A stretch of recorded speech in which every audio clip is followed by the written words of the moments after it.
And my husband, Kevin, who's joined me in 1984 and has been the backbone of I was there. I Yes. saw the magic. You saw the magic.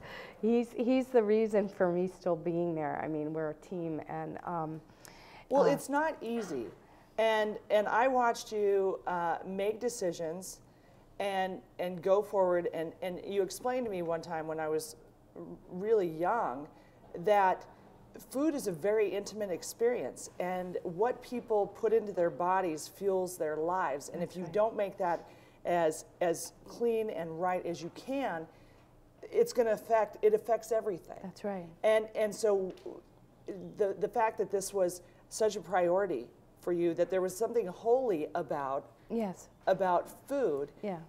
You're like like water for chocolate of Homer, Alaska sort of thing. You know, Yeah. things. I remember being angry one day and making salsa, and you said, "What's wrong?" And you said, "You're so grumpy, you're going to ruin the food."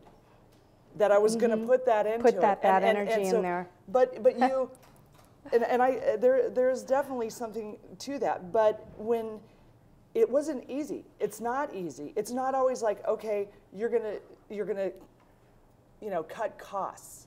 You don't necessarily cut costs when you do things the right way. Yeah. But you can do it the right way and make We've a been living. incredibly successful doing our business, using the triple bottom line philosophy.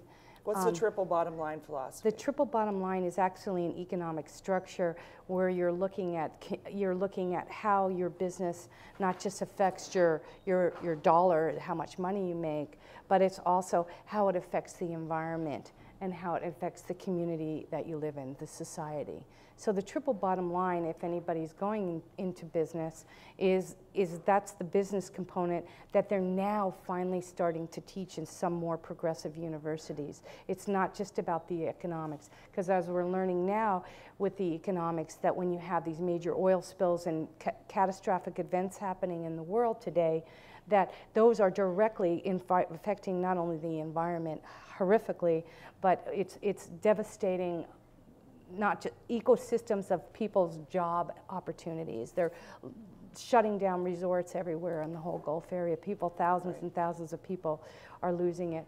Right, so it's an economic spill as well. It's an economic spill as well, yep. And being the and it's an identity spill. Oh, it's, Homer, it's a drinking town with a fishing problem. You know, you look at Cordova, Seward. I mean, we had these identity spills. Yes. And so those bottom lines, those cost cutting, you end up paying remarkable amounts for it. And it's usually not the company that seems to pay for it. No, but I think getting back to this is so important. I mean, one thing that has sustained us over the years is staying completely true to the core values. And those core values encompass the entire web of life. We have a whole food system that we run through our business.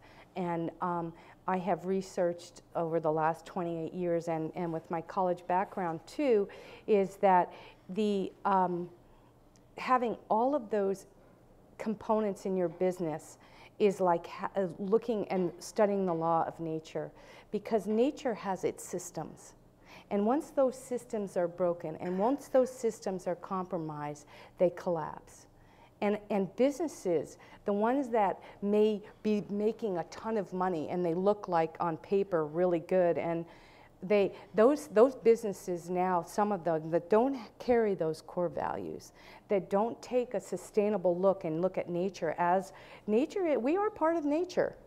We start breaking that web and things collapse. And a lot of these major corporations, starting more recently with Enron, or now with many of these oil companies, and the collapse I sense is happening. And we as individuals and as small business people, I mean, this is a great opportunity for people to go into business and to regionalize things. What we've done at the Sourdough Express and what we continue to try and do is to regionalize the concept food and fuel. I mean, that's what we need to sustain. That's what things in nature need to sustain too. Like, what's the carbon print on a banana? It's a massive. If you live in Barrow. Yeah. How much fuel did it take to get it here? Yes. And to not just look for the organic sticker, right. but what's where is it from? Is it being flown in from Chile? Is it being flown in from Argentina, Right. or where? And looking at that, and it's difficult here. It's Yes. difficult because, frankly, I like food that has color other than white and brown in January. And what makes it so difficult here is that when I first moved here in the early 80s, 1982, the Matsu Valley was booming, the dairy industry, the whole area, agriculture was great. You know, that's how I learned how to be more sustainable, because shipping things, not just the carbon footprint, you just couldn't plain get sun-dried tomatoes here even if you wanted them.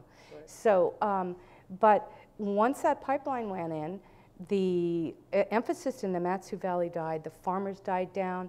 It's really sad. And hopefully there's a renaissance of that coming back, and we'll start seeing more regional food and more regional fuel with wind power, solar systems going up, and wind, and more people will put in gardens in their own backyards and learn that what they put into their bodies is just as important as where it comes from. It's that soil to the soul concept. And just about organic and local, this to me is so important. This is where I think the success of our restaurant comes in. Not only is it better for you, does it taste better, but the ecological carbon footprint of organic agriculture versus conventional is enormous. The conventional agriculture is enormous.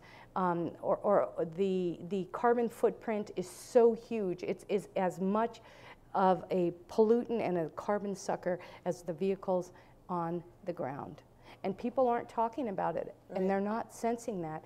All those chemicals are all oil-based products. They're all contaminants to the soil, and they're all getting into our systems. And the diseases and the cancers that are coming out in our bodies is just a byproduct.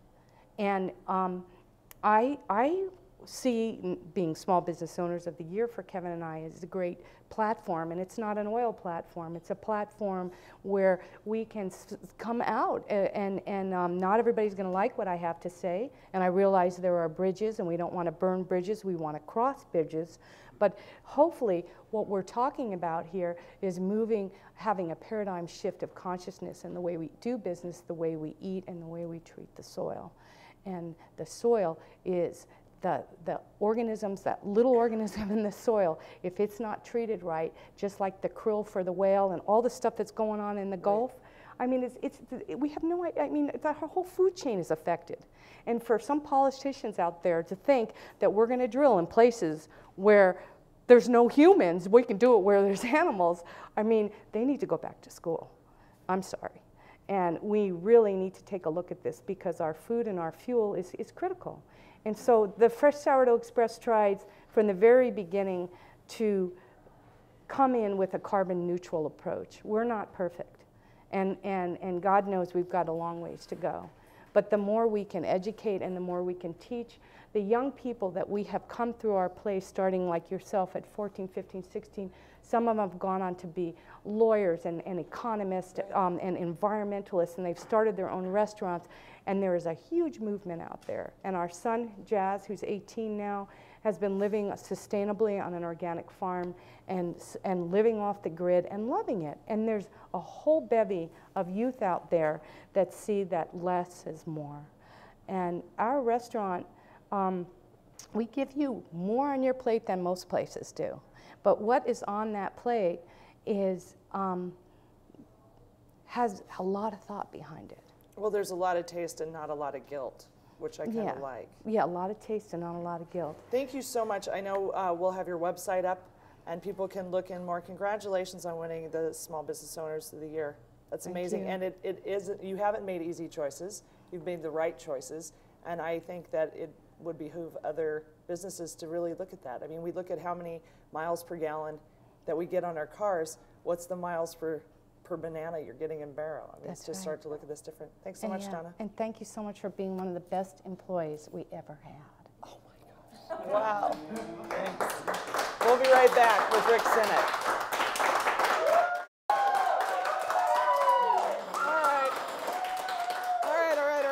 God, I love the clapping. Welcome back to More Up North. And every time in the spring, and I know it's spring, not because the snow's all gone, but because I have to start taking allergy medicine, I always expect to start seeing our next guest a little bit more. Rick Sinnott is here. He's Alaska Department of Fish and Game Area biologist and a moose and bear wrangler. It says it right here. Do you have pictures? Oh, wait, we do. I'm not really in hibernation in the wintertime. I do work then, too. I know. I just don't see you as much. He started along with his work partner, Jesse Coulter, at the Anchorage International Film Festival Snowdance favorite film of 2007, which is Moose on the Loose. And I can just tell you, I was there the night that this premiered.